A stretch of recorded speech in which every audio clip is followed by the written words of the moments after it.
je vais m'asseoir, ça vous dérange pas? Ouais, bonsoir à tous.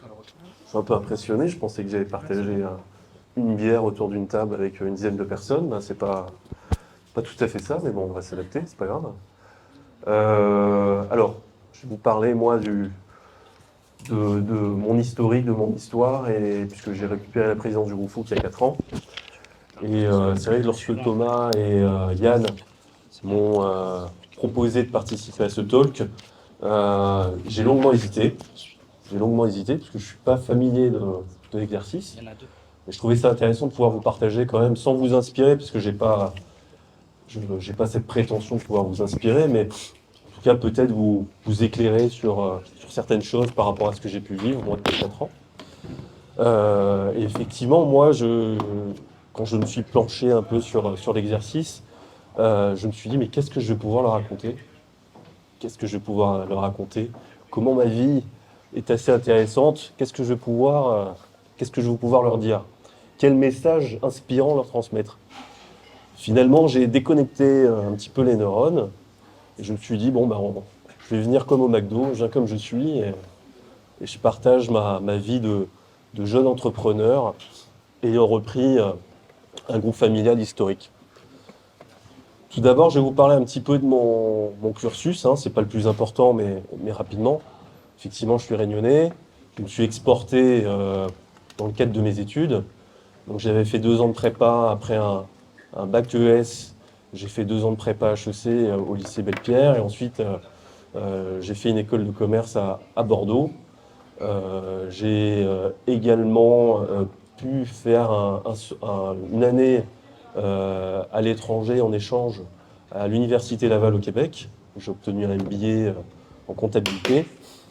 Et j'ai eu l'occasion aussi de passer par Saint-Cyr, donc l'école spéciale militaire de Saint-Cyr, pour un stage de 6 mois, après lequel je suis ressorti réserviste. Donc si vous me croisez aujourd'hui le week-end habillé en gendarme, ne vous inquiétez pas, c'est bien moi, puisque j'ai aussi cette double casquette d'officier de réserve de gendarmerie. Voilà. C'est vrai que ça fait beaucoup, hein. Je vais vous dire, mais comment ils trouvent le temps? Moi aussi, je me pose la question, mais on est un peu fatigué le soir, mais voilà, on a le sentiment d'avoir fait quand même des belles choses. Voilà le cursus un peu universitaire. Sur mes expériences professionnelles, moi j'ai commencé à bosser à Paris, d'abord chez Alstom, ensuite chez Nespresso en contrôle financier, j'étais contrôleur de gestion. Oui, parce que j'ai plutôt développé mes compétences sur la finance. Et ensuite, avant de revenir à La Réunion, j'étais dans le cabinet qui s'appelle PwC, PricewaterhouseCoopers, donc un cabinet d'audit comptable. Donc j'y ai fait 5 ans avant de rentrer à La Réunion. J'ai été consultant. Enfin voilà, bref, c'était rapidement mon cursus, même si c'est pas le plus intéressant aujourd'hui. Maintenant, je vais vous parler un peu du groupe FOUC, parce que le groupe FOUC, effectivement, c'est un groupe historique. Les gens, au fond d'eux, connaissent le nom, mais des fois, ils se disent, mais parce qu'effectivement, on n'est plus dans l'automobile, on a fait 90 ans de Citroën, mais il y a eu pas mal de changements depuis quelques années. Et juste pour vous faire une petite présentation rapidement du groupe FOUC. Donc, le groupe FOUC, il a été créé en 1890 à La Réunion, d'abord sous forme de comptoir. On vendait un peu de tout. Et on importait, on exportait du café, on apportait voilà, des biens de la vie quotidienne. Et ensuite, en 1919, c'est mon arrière-grand-père qui a fait venir les premières Citroën à La Réunion.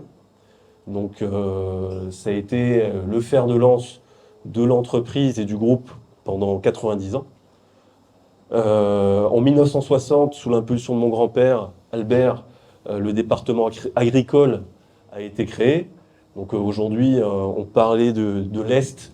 Effectivement, on connaît bien, puisque juste à côté, vous pouvez voir Fouque Matériel, qui est la concession de vente de matériel agricole. En 1984, c'est mon père Frédéric qui reprend la présidence et qui développe encore davantage le groupe. D'ailleurs, en 1995, le groupe FOUC est élu meilleur concessionnaire multimarque sur le plan national, qui était une belle prouesse. Au début des années 2000, le groupe connaît un peu son apogée, avec aussi l'absorption de nouvelles activités. Donc on a pu se développer aussi dans la moto. Je ne sais pas si les gens se souviennent à l'époque de l'ambiance de Roux, là où se situe actuellement Dacia, à Saint-Denis, en face du cimetière. Voilà, des activités qu'on a développées. Comme je le disais, on est monté, on était un groupe leader dans l'économie réunionnaise jusqu'à 2010 à peu près. On était à peu près 550 collaborateurs pour 120 millions d'euros de chiffre d'affaires. Mais ça, c'était avant. Ça, c'était avant, puisque en 2007-2008, la crise des subprimes touche fortement la Réunion. Et les taux d'intérêt ayant augmenté, le marché de l'automobile s'effondre complètement. D'ailleurs, le groupe Caillé, à l'époque, s'est retrouvé exactement dans la même situation que la nôtre. Voilà, pour différentes raisons, hein, pour lesquelles je ne vais pas forcément rentrer. Mais contrairement, nous, au groupe Caillé, qui a pu garder son activité automobile, malheureusement, nous, on a été, on va dire, forcés de céder la carte Citroën en 2011, au groupe CFAO. Et depuis 2011, voilà, c'était un peu le parcours du combattant. Pour vous donner une petite anecdote, je me souviens, moi, en 2011, à ce moment-là, j'étais en métropole. Et je me souviens être rentré à La Réunion pour les vacances et d'être revenu sur la concession historique de Saint-Denis, que vous connaissez peut-être, hein, là où il y a le village actuellement. Vous avez Hyundai, vous avez le bâtiment là, qui aujourd'hui appartient à la région. Mais tout ça, c'était une seule et même concession, tout simplement, dans laquelle petit, je me baladais dans les ateliers. Et je me souviens, moi, en 2012, après le rachat de Citroën, donc du coup, d'être rentré et d'être allé voir les collaborateurs, puisque moi, dans ce groupe, à 16 ans, j'y travaillais, j'ai 18 ans aussi, j'étais en stage, j'ai toujours bossé dans le groupe, plus jeune. Et je me souviens de l'émotion que j'avais eue en 2012, lorsque j'étais rentré, que j'étais reparti voir tous les collaborateurs. Je me souviens arriver dans l'atelier et fondre complètement en larmes. Alors, pas du tout prévu, hein, j'étais juste venu voir les gens pour leur dire bonjour. Et le fait de se retrouver voilà, dans finalement cet endroit que je connaissais depuis petit, ça m'a fait un électrochoc émotionnel, on va dire. Et de là aussi, s'en est suivi quand même, de ma part, la volonté de me battre et de reprendre au moment, en 2020, quand je suis revenu, la volonté de redévelopper le groupe. Donc ça, voilà pour un petit peu l'histoire. Après la perte de la carte Citroën, du coup, les activités du groupe se sont poursuivies tant bien que mal autour de 3 pôles. Je le disais tout à l'heure, dans le pneumatique, notamment le matériel agricole et la location de voitures, qui étaient déjà des activités existantes dans le groupe et pour lesquelles on a continué à développer. Un plan de conciliation avait d'ailleurs été signé en 2015 avec les différentes banques de La Réunion, prévoyant un remboursement d'un passif de 45 millions d'euros à l'époque. Et pour justement faire face à ce passif, de nombreux actifs immobiliers, donc le site de Saint-Denis, entre autres, avait été vendu. Voilà un peu pour l'historique. Moi, à partir de 2017, déjà, j'avais l'envie, et je mûrissais l'envie de rentrer à La Réunion. J'étais chez Price à l'époque à Paris. Et déjà, je me disais que je voulais rentrer.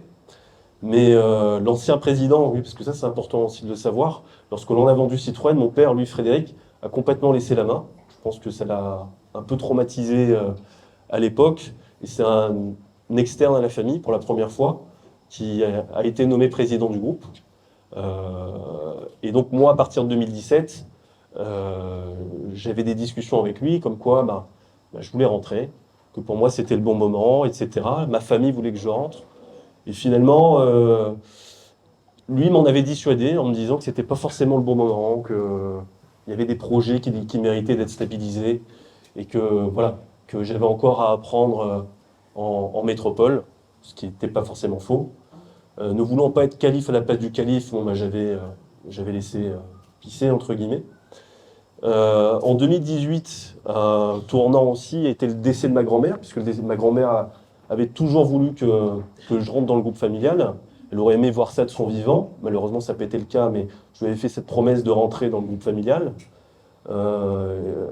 Et c'est marrant parce qu'à l'époque, j'en discutais avec ma grand-mère, elle-même me racontait les conditions dans lesquelles mon propre grand-père était rentré aussi à La Réunion à la fin de la Seconde Guerre mondiale. puisque mon grand-père, lui, se destinait à être magistrat. Il ne voulait pas forcément rentrer et reprendre le groupe familial. Et c'est sa propre grand-mère qui l'avait convaincu de rentrer. Donc j'avais vu ça un peu comme un signe du destin, on va dire.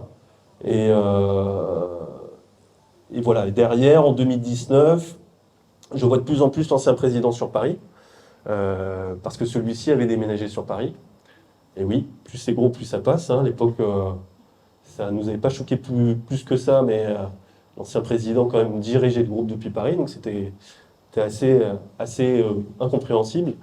Et d'un mois à l'autre, lui me tenait au courant des dossiers, puisqu'il était déjà prévu que je rentre dans le groupe familial, mais je n'arrivais pas du tout à le suivre. Tout me paraissait complètement contradictoire, et c'est là que je me suis commencé à me douter, enfin commencé à me poser la question de s'il n'y avait pas un loup derrière tout ça. En 2020, finalement, moi je fais le retour à La Réunion, finalement en forçant un petit peu le destin, parce que pour lui, il n'était pas forcément prévu que je rentre, mais finalement, je sais pas, j'avais une mauvaise intuition, etc. Donc, j'étais rentré en 2020, après avoir démissionné de mon ancien cabinet. Donc, j'étais aussi au RSA pendant 10 mois, hein, faut le savoir, parce que le groupe était en difficulté à ce moment-là. Et d'ailleurs, le groupe, à mon arrivée, venait d'être placé en procédure de mandat ad hoc. Donc, ça vous prouve un peu l'étendue des difficultés à ce moment-là. Qu'importe, le lundi matin, dès mon arrivée, avec ma compagne qui est là justement, on se met au boulot et on commence à éplucher tous les comptes. On commence à éplucher tous les comptes. Et là, très rapidement, après seulement une semaine à être rentré dans le groupe, là, je me rends compte que ça ne va pas. Mais vraiment pas du tout. On est vraiment chez les fous, enfin chez les fous, c'est le cas de le dire. Et zéro process, zéro contrôle, zéro organisation, zéro surtout. Je tombe des nues, mais vraiment, je tombe des nues. Je ne m'attendais pas à ça, puisque l'ancien président, à qui je faisais une confiance absolue, finalement, avait caché pas mal de choses à la famille, et dont moi le premier. Et même si certains responsables d'exploitation, à l'époque, faisaient du mieux qu'ils pouvaient pour tenir la baraque, la direction générale était complètement aux abonnés absents.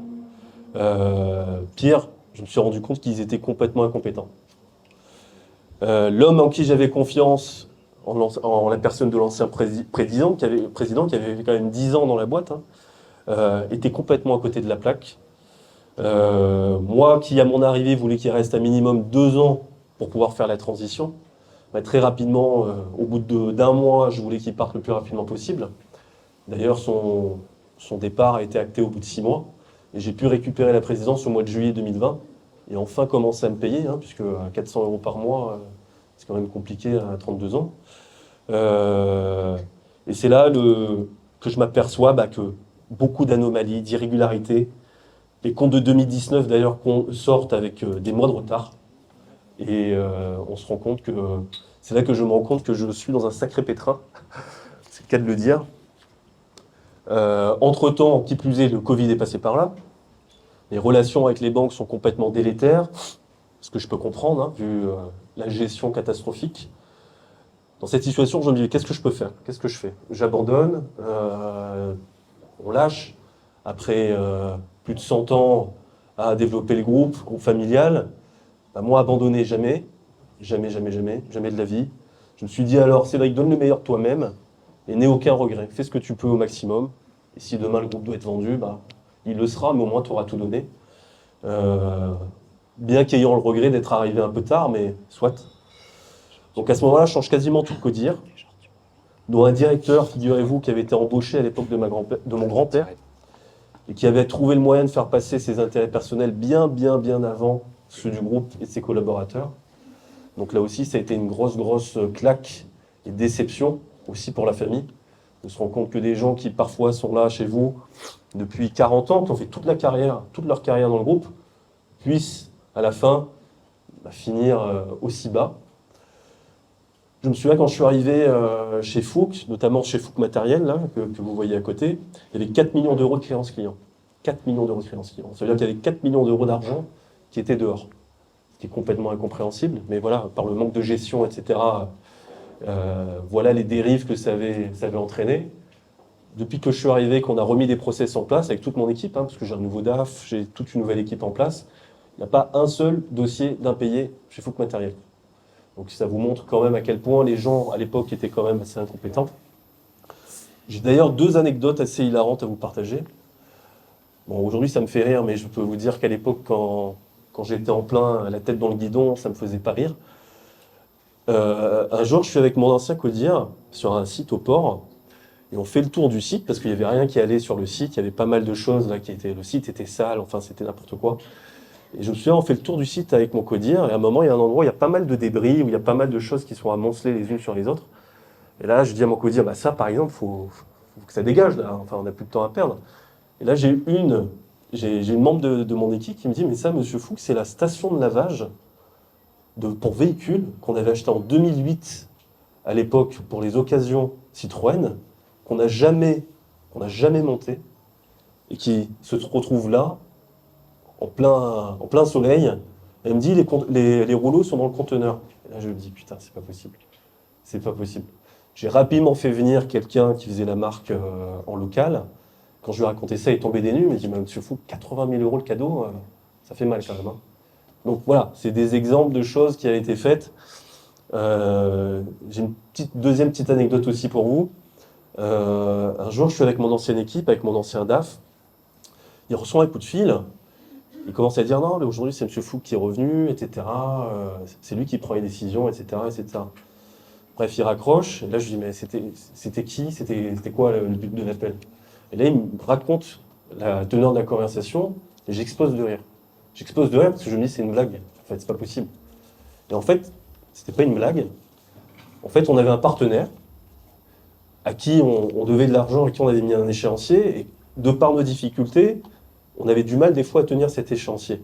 Et cette personne avait une deuxième activité dans la vie, et vendait des feux d'artifice et des pétards. Et donc en fait, il nous vendait tous les ans 15 000 € de pétards qu'on utilisait ensuite pour les larmes de Noël des enfants. Enfin non mais c'est complètement lunaire, complètement dramatique. Mais voilà, je suis tombé sur des trucs comme ça. Donc c'est vrai qu'après coup, on en rit, hein, parce que c'est tellement lunaire, mais sur le coup, je peux vous dire que c'est compliqué. Donc depuis, le groupe, aujourd'hui, se porte quand même mieux. Hein. Je vous raccourcis un petit peu tout ce qui a été fait durant ces 4 dernières années, parce que sinon, il y en aurait pour 2 heures. Sandrine, qui est là, sait de quoi je parle, puisque je l'ai tenu la grappe pendant des heures et des heures à lui raconter mes problèmes. Hein. Je pense que d'en avoir marre de me voir, à force. Aujourd'hui, le groupe se porte mieux. Pourquoi? Parce qu'on a fait une grosse restructuration avec l'entrée de nouveaux acteurs réunionnais en coactionnaires minoritaires dans certaines des boîtes, notamment la location de voitures et les pneumatiques, et l'arrivée de nouvelles personnes aussi qui sont venues, des personnes compétentes avec l'idée de relever des challenges, qui sont venues gonfler les effectifs et qui sont venues aujourd'hui constituer ce qu'ils m'ont qu'à dire. Donc sans eux, j'y serais jamais arrivé, hein, parce que ça aurait été impossible d'impulser tout ça. Donc ils sont pas là ce soir, mais s'ils voient la vidéo, je les remercie, encore une fois. Parce que cela aujourd'hui porte ses fruits. Donc aujourd'hui, des 3 sociétés qui étaient en difficulté, il y a encore en 2020 quand je suis arrivé, aujourd'hui il y en a 2 sur 3 qui dégagent de la rentabilité. Et la 3e, j'espère pour cette année enfin, en tout cas on y travaille dur, mais voilà, on a identifié ce qui n'allait pas. Voilà, pour finir, finalement, en conclusion, après tout ça, qu'est-ce qu'on se dit? Qu'est-ce qui reste? Quelles sont les leçons que j'ai pu en tirer, moi, de cette expérience-là, donc de 4 ans? Et moi, j'en vois 5. Premièrement, la nature a horreur du vide. Clairement, si vous ne saisissez pas l'opportunité au moment où elle se présente, quelqu'un le fera à votre place. C'est sûr et certain. Je pense d'ailleurs que c'est ce qui a manqué au groupe Fouque ces dernières années, et peut-être plus généralement au groupe réunionnais en général. Parce qu'aujourd'hui, on le voit, hein, le paysage économique, c'est pas une critique ou quoi que ce soit, c'est un constat. Mais on voit que clairement, aujourd'hui, les groupes réunionnais ont beaucoup perdu de leur superbe. Il y a beaucoup aujourd'hui de groupes voilà, de la zone océan Indien, ou de métropole, ou des Antilles. Hein. Et on a beaucoup. Il n'y a pas que il n'y a pas qu'un seul groupe en 3 lettres, on a aussi beaucoup d'autres à côté. Et je pense que c'est cette première leçon à en tirer, c'est qu'à un moment donné, enfin le groupe Fouque, nous les premiers, hein, on n'a pas su prendre les opportunités, on n'a pas su les saisir. Et c'est ce qui a manqué. Deuxième conclusion, deuxième leçon que moi j'ai pu tirer, il n'y a que celui qui ne fait rien qui ne se trompe jamais. Ça, c'est super important. C'est-à-dire que, et ça, je l'ai appris aussi quand j'étais à l'armée, puisque j'étais en stage d'officier. Et on le dit souvent dans le cadre de l'armée de terre, enfin de l'armée en général, il n'y a pas plus mauvaise décision que la non-décision. Je veux dire, quand vous menez des hommes, etc., et une entreprise, il faut absolument que vous preniez des décisions. Après, elles peuvent être mauvaises, mais il n'y a rien de pire que de ne pas en prendre. Donc ça, c'est un peu la deuxième leçon que j'ai pu tirer. Et la troisième leçon qui est en lien avec cette deuxième, c'est le droit à l'erreur et la capacité à apprendre justement de vos erreurs. Vous avez le droit de vous tromper, et c'est normal de se tromper. Enfin, je veux dire, personne n'a la science infuse, moi le premier, mais il faut avoir l'intelligence et la capacité à apprendre de ses erreurs pour rebondir et les modifier pour aller dans le bon sens. Parce qu'on a le droit de se tromper, mais si on se trompe et on ne fait pas l'analyse introspective de se dire bah, je vais dans le mauvais chemin, bah, ça ne servira à rien. Vous pourrez vous tromper et à la fin vous fermerez votre boîte. Et c'est pas l'objectif. Donc oui, se tromper, oui, mais apprendre de ses erreurs, c'est super important. Quatrième conclusion que moi j'ai pu en tirer, c'est savoir se réinventer. Voilà, ben, c'est totalement notre cas aujourd'hui chez Fouque. Aujourd'hui, on a fait le deuil de l'automobile, etc. On est en train de redévelopper le groupe et potentiellement, on va essayer de se redévelopper vers des nouvelles activités. Donc ça, c'est important. Et peut-être des activités qui n'avaient rien à voir avec ce qu'on faisait auparavant, mais c'est important. Et la cinquième, et je pense que c'est la leçon la plus importante que je peux vous partager ce soir, c'est de savoir bien s'entourer. Bien s'entourer, parce qu'aujourd'hui, moi, sans mon codir, et les personnes que j'ai pu recruter, on n'aurait jamais pu arriver à ce qu'on a fait, ce qu'on a accompli durant ces 4 dernières années. Et seul, j'aurais pas fait grand-chose si j'avais pas été accompagné de gens compétents. Mais ça vaut en interne, mais aussi en externe. C'est super important. Aussi vis-à-vis des prestataires, de vos conseils, c'est super important que vous soyez bien accompagnés.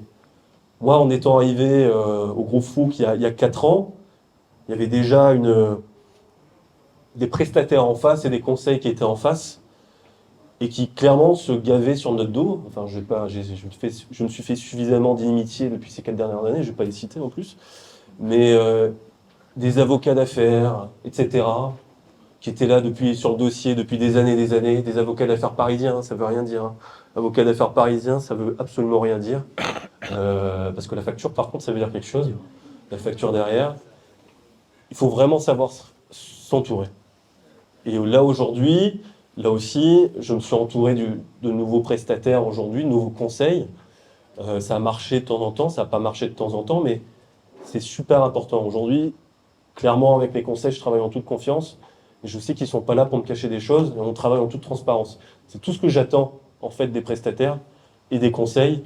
Et il faut que ce soit clair et transparent entre vous. Ça, c'est super important. Voilà un peu, je pense qu'au niveau du timing, on est dans les clous. Donc, merci à vous de m'avoir écouté. J'espère que je n'ai pas été trop long et ennuyeux. Mais je vous remercie de votre écoute. Merci à vous.